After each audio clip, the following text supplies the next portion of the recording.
What up, everybody? Blake the Scholar Magic, we're back, baby. Mono black. Oh my god. This is the zombies. Not really sure too familiar you are with this particular tribe, but it was exceptionally strong. I was actually quite surprised with the overall power level of zombies. I was very intrigued of like how many things they did with mono black. Like they're very graveyard minded. They're very strong creatures in general. They're very like kind of sturdy, I would say.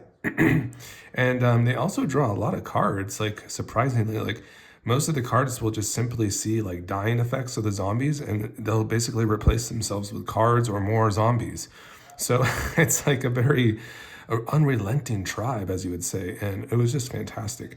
So we're going to talk about Gisa today, the Hellraiser from Outlaws of Thunder Junction. She's a mythic, but I just wanted to mention first, we are going to do a little giveaway. This will be part of the wheel spin when we get 625 subs, so simply comment. You'll also be eligible for the commander decks that are along the way, but I thought it'd be cool to put in some really cool cards that perhaps were, attuned to this particular deck, that had some value, and that perhaps would kind of stimulate you for, venturing off and maybe getting into zombies or mono black. So yeah, overall, very excited to present this for you today. And the dogs are excited too. When they do that, it's a big video for Dad. So thanks for joining me today. I appreciate y'all. Make sure you make a comment, and we'll see you soon for that 625 sub wheel. We'll do a nice little live for it. And yeah, we're going to be giving away the Omnath Locus of All deck for that particular one. So yeah, it's pretty fun stuff. If you're new here, make sure you subscribe and comment. I appreciate you. So what is Gisa the Hellraiser? What is she all about? Let's check her out. Let's kind of get familiar with her. So she is a 4/4 legendary creature, human warlock for 5 mana. Ward 2. So she has built-in wards, so you'd have to pay 2 more mana to target her as a single target spell or ability. Pay 2 life as well as part of that ward cost. Skeletons and zombies you control get 1/1 and have menace. That's really huge. She's like a zombie lord that also gives them menace. So she gives them a 1+1/+1 strength and toughness, and then menace. So we love it. Whenever you commit a crime, create 2 tapped 2/2 blue and black zombie rogue creature tokens. This ability triggers only once each turn. That is a lot of zombies. There are cards that will just, upon her entering the battlefield that we have in this deck, will just enable that immediately. Like basically we have Tiny Bones Joins Up is a card that we'll be illustrating today. And basically what the crime is basically just targeting anything our opponents have, whether it's their face, whether it's the cards in their graveyard, whether it's the creatures themselves, anything that will target an opponent's stuff in general, that will be considered a crime in a single target instance. So she doesn't enable any targeting herself, so you have to make sure you're building the crimes around her. It's just she's a big payoff. And there's instances where you could basically be setting off all her modes as your opponent's turns go forth. So she's a really interesting card, and I think you're just gonna kind of love it. And let's just get right into it, and with the 4/4 stats. So the game plan is just to put a lot of zombies to the board. I did test this out, and it was exceptional. Of course, here's like our little baseline zombie here, little zombie tokens. We're gonna be making lots of these today, kind of getting the vibes for that. But I did keep these 2 in the front. I just thought they looked so welcoming. You have your little butler, your undead butler here. He's like, "Hi, I'm the zombie butler here. And welcome to the deck tech." So when Undead Butler enters the battlefield, mill 3 cards, put the top 3 cards of your library into your graveyard. When Undead Butler dies, you may exile it. When you do, return target creature card from your graveyard to your hand. So you can see the dying effects, graveyard synergies. It's all built into these cards. They're like very, very well tuned for like your mono black strategies. Lots of value to be had with the zombies in general. That's the thing with Magic, is like you'll notice like you'll have nice lines, and the things about it though is like you're going to be degassing. Like you might have some really nice lines in other colors, and you might have some really good sequences of like, value, getting some value, but the zombies are really kind of have like dual fold value. Like they're just like kind of popping off like in all places. This one is exceptionally strong, and this one is really good like against board wipes too. Like you can just put a lot of zombies to the board, and if things get cleared, the undead augur will just see all those deaths, and you'll just basically regas and refuel your hand. So Very interesting tribe in general. This particular one for 2 black is a zombie wizard. Whenever undead, augur, or another zombie you control dies, you draw a card and lose a life. Beautiful. Okay, so we like that. Great start so far. Let's just get right into the zombies, guys. There's a lot in this deck, and you're just gonna love them. It's just beautiful.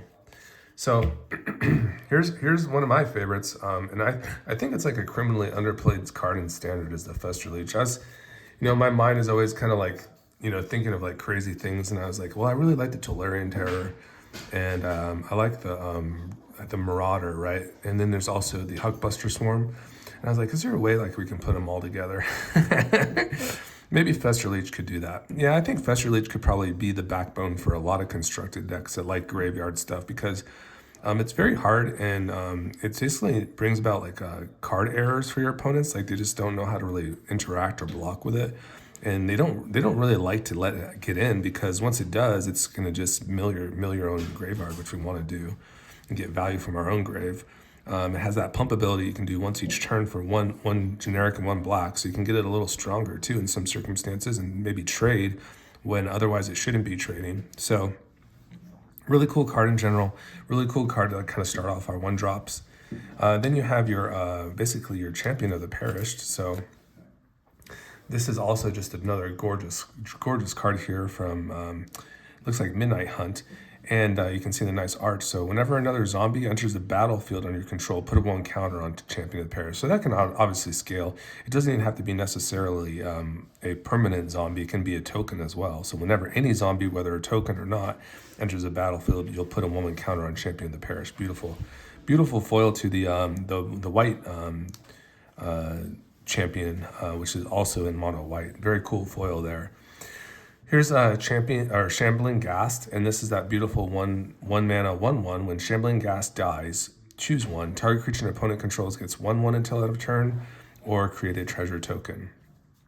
So just really nice value. We would love to like maybe Deadly Dispute this for some value, or maybe even Diabolical Intent, maybe take out a creature, a problematic 1 toughness creature, or build a treasure and ramp a little bit. So we just love this 1-drop for us. It's beautiful. Here's Crypt Breaker, just loves to see zombies, and it's going to like actually start drawing you cards. You can actually create zombies by discarding, manually discarding as well, and making zombos. And then tap 3 untap zombies control, you draw a card and lose life. Fantastic. Here's Stitcher Supplier, just really good at building the graveyard in general. You're just going to love this as a 1/1. When Stitcher Supplier enters the battlefield or dies, mill 3 cards, so like a lot of graveyard value to be had with a Stitcher Supplier. Okay, here's the DC, Region of the Mire.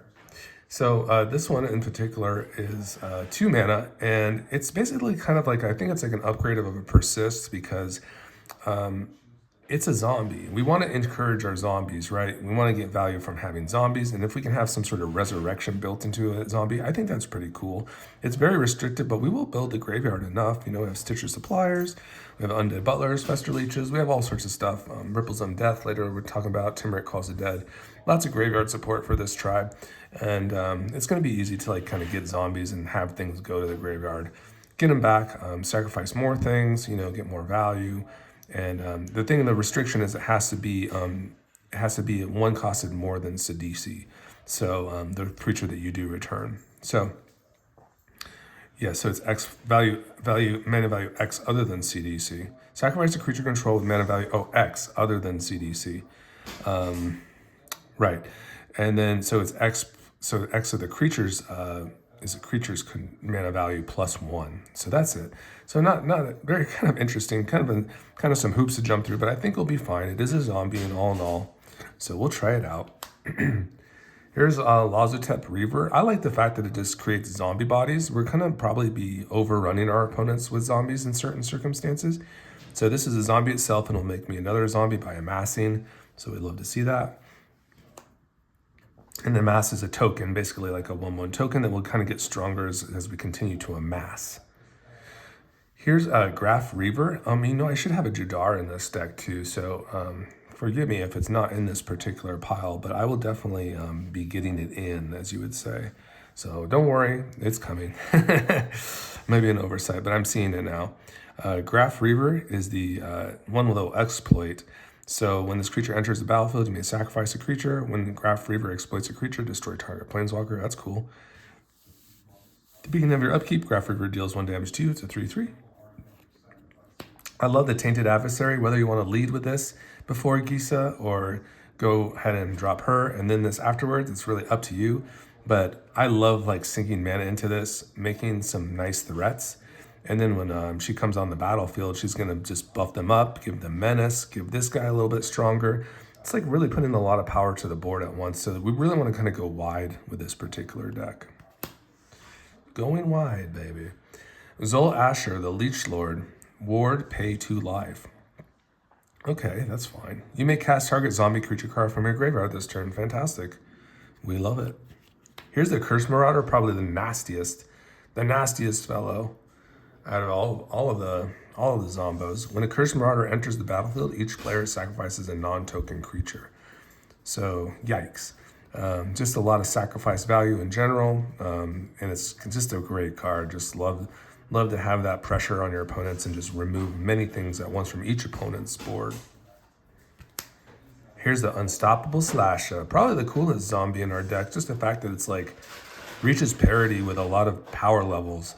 You simply drop this, 3 mana card, and it's a big threat, and it has to be dealt with. If it gets in, the opponent will simply lose half their life total, so that's dangerous. And it just kind of returns. After it dies, it will just kind of return with a counter on it and be tapped. Or if it had no counters on it, return to the battlefield tapped with 2 stun counters on it. So it just kind of comes back and just kind of keeps going. Really crazy. Here's the Archghoul of Thraben.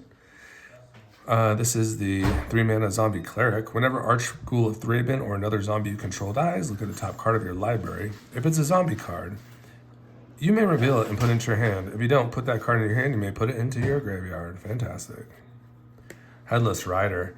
Whenever Headless Rider or another non-token zombie you control dies, create a 2/2 black zombie creature token. Beautiful. That's like kind of our replenishing effect. There's a beautiful lord right here that'll give all our zombies death touch, the Death Baron, and 1/1 buff. So good. Midnight Reaper. Ooh. Whenever non-token creature you control dies, Midnight Reaper deals 1 damage to you and you draw a card. Oh my god. So much value, guys. I told you.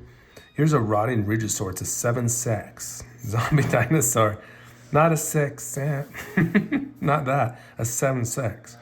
At the beginning of your upkeep, discard a card. This is the real number right here, right, guys? Yeah. Put in the comments. You know. All right. Rotting Regisaur. At the beginning of your upkeep, discard a card. It's fine. It's a 7/6.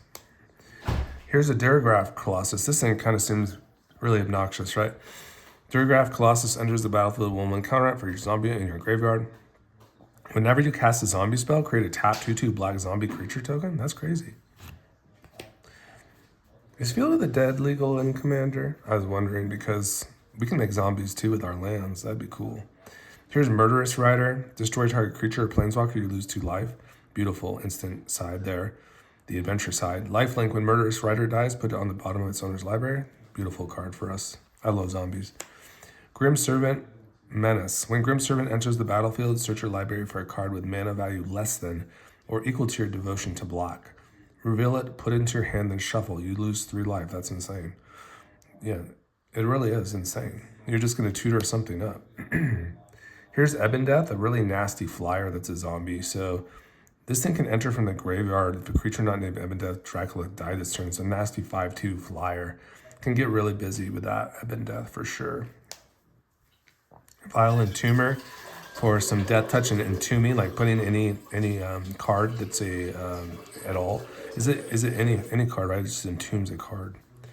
Yeah, search your library for a card, put that card into your graveyard, then shuffle. So nice entomb effect. Probably gonna put some creatures in there. Maybe even an Ebon Death. Grey Merchant of Asphodel. When Gary of Asphodel enters the battlefield, each opponent loses X life, where X is your devotion to black. You gain life equal to the life lost this way. Probably our strongest zombie overall. Just a really stupidly strong one because you gain so much life, because your opponents are going to be losing a lot of life and then you're going to be gaining like an aggregate amount of life from them. A really big swing for us. And Sidisi just for like basically sacrificing and exploiting the creature upon entering and basically tutoring a card to our hand. Beautiful. I love like reanimating a Sidisi. It's one of my favorite things to do. It's like Just kind of tutor your whatever the heck you want. You're just going to town. Here's a Gravespawn Sovereign. Tap 5, untap zombies control. Put target creature card from a graveyard onto the battlefield under your control. Fantastic. Ghoulish Procession. So we're into our enchantments here that are zombie matters. Whenever one or more non-token creatures die, create a 2/2 black zombie creature token with Decayed. This ability triggers only once each turn. Yeah, we love that. Lots of zombies here. Timeric Calls the Dead. So this is that 3 mana enchantment that will just put a lot of cards into your graveyard. You'll have to remove a creature or an enchantment card and exile it. If you do, you create a 2/2 black zombie creature token. And then you gain X life and scry X, where X is the number of zombies you control. Fantastic. Liliana, the Last Hope, has a great ultimate. That's what we're going to be doing. We're going to be trying to basically plus into your ultimate, which is you get an emblem with, at the beginning of your end step, create X 2/2 black zombie creature tokens, where X is 2 plus the number of zombies you control.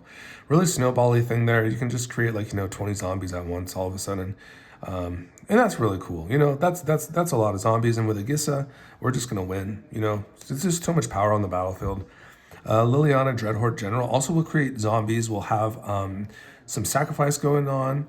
And whenever a creature you control dies, draw a card. So we just love it. Lots of card advantage. We'll probably be actually using that -4, probably more often than not. But that -9 is cool too. Each opponent chooses a permanent they control of each permanent type and sacrifices the rest. Yeah, so that's pretty brutal. So that's kind of the zombie matters. I don't know. I kind of blanked on Jadar, so I kind of feel like kind of a poop about that. But it's fine. We'll get them in there. Let's go over our crimes, because what we want to do is basically demonstrate how to create crimes, do it repeatedly, and yeah, that's pretty much what we're going to be doing. So Borrowed Downs this is the Bujuka Bog. So you'll see the verbiage here. When Borrowed Downs enters the battlefield, exile target player's graveyard. So that's how we want to do it. We want to get value in crimes just from playing things such as lands. So really not really too hard to set off a crime here. I simply have Gisa on the battlefield. I play my Bujuka Bog. If I haven't done a crime yet for the turn, I'll target an opponent's graveyard, and then I will make my zombies. So that's a criteria for that. And remember, we can do it on every opponent's turn. So the guy kind of gets really obnoxious. Tiny Bones joins up as that thing that's kind of just always loaded in. First of all, you can target any number of opponents when you first do this. So maybe you want to actually put a card into your graveyard upon this entering the battlefield. That's possible. But basically, all your opponents are going to have to discard usually, if this comes down. And then if you want to continue to mill cards as more legendary creatures come down, you can target any number of creatures, opponents again, and yourself. So it's a really interesting card, but more often than not, you're going to love to just play Gisa with this on the battlefield, and you'll simply target your opponents. That will be considered a crime. For the turn, you'll make your zombies, and you didn't have to invest any mana, anything. It was just already there for the turn, and you're making your crime. And perhaps now you have an instant speed spell later on. Maybe you have a snuff out or something, and now you can start doing crimes on your opponent's turns and really building your zombie army. Tiny Bones is really cool too. This is just another crime enabler. Gisa will also give buffs to skeletons. So as Tiny Bones gets in, you can target that opponent's graveyard, and that will also be a way to get a crime. Ghost Vacuum is cool because you can just kind of do this also, you kind of load it up and just have it ready for an opponent's turn or your own, depending on if you made a crime, you can plan it out. But this just gives you an option to do a crime during your opponent's turn. That's what we want to kind of do is we want to spread the crimes out so that we can kind of trigger the crimes on each of our opponent's turns and have a chance for it. So Ghost Vacuum can also do that, as well as it exiles a target card from a graveyard simply by tapping it. Divine Slasher is really cool too. I thought this was one of the more reliable ways to do crime because you simply just have to play land and you'll target an opponent. So really, really effective here. You might even consider fetch lands in your mono black deck if you really want to get sweaty with this particular card, because you can really you can just crack your fetches on your opponent's turns and make more crimes. Here's the Priest of Forgotten Gods. Sacrifice 2 other creatures. Any number of target players each lose 2 life and sacrifice a creature. You add 2 and draw a card. Fantastic. Here's the Blood Artist. So Just another beauty here. Whenever Blood Artist or another creature dies, target player loses 1 life and gain 1 life. You probably see the most upside in like, these type of cards because it's simply going to trigger like a lot. Like during each of your opponent's turns, some creature probably will likely die. And with a Gisa on the battlefield, you're going to have more options to target. And it's just one instance of targeting. That's all you need to do to make zombies on an opponent's turn. So, like, if you can imagine, if you have like a really hot turn, you might be able to trigger Gisa with like a Tiny Bones Jones up, and you might have like a Snuff Out, and you might also have a Blood Artist on the battlefield, and it really kind of opens you up to making sure you're creating zombies. And as that thing rolls around, when it comes back to your turn, you're going to have like 24 power of zombies on the battlefield, and they're going to have menace, and that's crazy. That's a lot of power. So really cool card. I love it. Here's a Vengeful Blood Bitch, just like a redundant Blood Artist stuff. You have the Bitter Triumph, just a nice like little option to target planeswalkers or creatures. We love it too, just because it can discard actively and maybe put some reanimate targets in there. Feed the Swarm just for some nice little enchantment. We can target some enchantments, the problematic enchantment at sorcery speed. The Bogart Trawler will actually exile a target graveyard as well on a creature, so we love to see that. More crimes or land. Withering Torment will also hit a target creature enchantment at instant speed, so we love that. Lose 2 life. Haggard Mauling will also hit a creature at instant speed. Will cost less, 1 less to cast if an opponent controls no basic lands. Destroy target creature. Fel the Profane. Destroy target creature or planeswalker. These can also be lands. These double-sided lands. You see the symbol here. So that's nice. Fel the Profane is definitely a power crept version of the Haggard Mauling. It's just it can be played for untapped. It can hit creatures and planeswalkers. So really strong in general. Here's Grief. You just kind of love the Grief, It's just kind of a nice little option for us. I love the Menace on the Grief too. Nice targeting as well. So very versatile for us. Chupe. Chupe for a little bit more targeting. Always really cool to have a Chupe Cabra on that kind of like low mana cost. Very cool card. Snuff Out. Remember, we can just basically, as long as we have a swamp, we can pay 4 life instead of this mana cost. And that would be great because then it'd be very easy to trigger Gisa with an instant speed spell such as this, because we wouldn't have to pay any mana for it, if it's just life. Cruelty it gets is like definitely like my little pet card because I love the sagas. Even like an Elspeth's Nightmare is also really interesting. Like just the fact that these different modes will target at different steps. I just like the value for it. It gets a reanimation from a target creature's graveyard, so it could be our opponents to set off crime. Number 1, we will be, targeting opponents, so we will be getting that crime for step 1. And then you get a tutor for step 2, so I like the Cruelty of Gix. All right, so that's kind of that. In terms of some like mass removal, we have the Toxic Deluge and the Blood on the Snow. These are just really nice mass removal options. Got a board wipe here that will return things. And then you just have like a kill everything on the Toxic Deluge. So that's pretty nice. And then we have like our nice little ramp package here. So Crypt Gas is very nice. Just for like the additional swamp mana. You'd love to see it. Patchwork Banner is just really nutty for this because it's going to make our zombies stronger and also give us a little ramp. You love it. Jet Medallion for a little bit reduction in price. Arcane Signy, little mana, Soul Ring, little sacrifice mana with Culling the Weak and Dark Ritual. Here's Malachor Birth, very effective for bringing back our stuff and giving us another shot in different circumstances. Ripples of Death is also value because it's just going to build our graveyard and we can get some cards into our hand that we need. Diabolic Content, just to sacrifice some creatures, get some value out of them, find the cards we need as well. Deadly Dispute for a little ramp and some card draw. Sign in Blood for just like some nice little card draw for 2 mana. Unearth is that really, because our zombies are so cheap, so it's just another 1 mana play that will just return a sweet zombie to the board for 1 mana. I love it. Or cycle it. And then Reanimate just for our heavy hitters, right? Because we do have actually a couple heavy hitters. Chthonian Nightmare actually fits in very well for this deck. It's just seems very appropriate to like kind of have like what would you say, an Accursed Marauder loop. Those are one of my favorites and most nasty things to do, is just playing the Cursed Marauder over and over again. We have a big Vein Ripper here, just for that more targeting. Whenever a creature dies, target opponent loses 2 life and gain 2 life, just for some really nice, like a nice 6/5 that will do crimes. And then Massacre Worm just to like finish off games, you know? Who's gonna say it? The Massacre Worm probably S tier, right? Like probably like the most I might maybe do like a top 10 of like the cards that are very affordable but amazing. Like a Massacre Worm is definitely in that like top 10 and always performs so well. Like people are always like GGing you like on Brawl. You know, it's just like it's over. Like they play Massacre Worm, you're dead. Like it's just inevitable. Like it was a good game, but it's over, you know. So yeah, Massacre Worm is incredible. Love it. And I'm so excited for this deck. It's crazy. We have the Agadim Awakening for some resurrection. Creative Agadim for seeing how many creatures are in our graveyard. Can actually get more mana and net more mana for that 2 and a tap. So that's pretty cool. Based on how many creature cards are in our graveyard. Black creature cards are in our graveyard. We have plenty of those.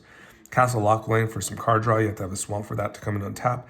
This can also build your graveyard or just be played as a land. Very easy. Phyrexian Tower for some mana.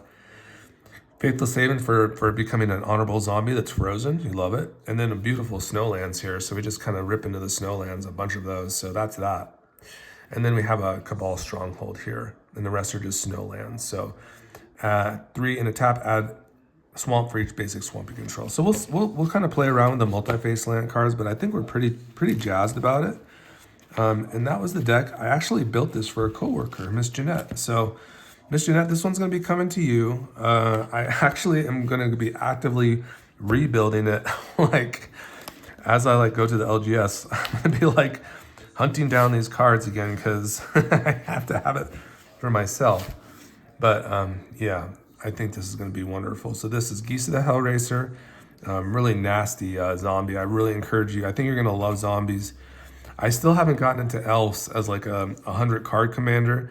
Maybe I'll check out elves too, you know, just to like kind of have an elf ball deck. But so far, this is kind of my tribal. I did rogues, blue. That was Demir, blue and black. And those are fantastic. But so far, actually, the zombies have been impressing me the most, and this commander in general has impressed me the most. So I really enjoyed playing her and kind of tuning it up. So really cool zombies here. They're so strong, you know, they're just so very value orientated, and they very fit their like, you know, characteristics that we would expect a zombie to be, like resurrecting itself and coming back and never giving up, you know, like so strong. It's just like, you know, perpetual. So I just love it. Just love all the, you know, mono black vibes here. Kind of your stapley cards. And I kind of do love like the top end of, you know, I like the drain, the kind of like, you know, aristocratic drain sentiment here. And I love the priest. I think she goes in all my black decks really. But I do love the, you know, Massacre Worm stuff as well. So, and I love the Vein Ripper. I think they're very cool. All right, guys, let me know what you think. I hope you're all having a great Christmas. Bye-bye.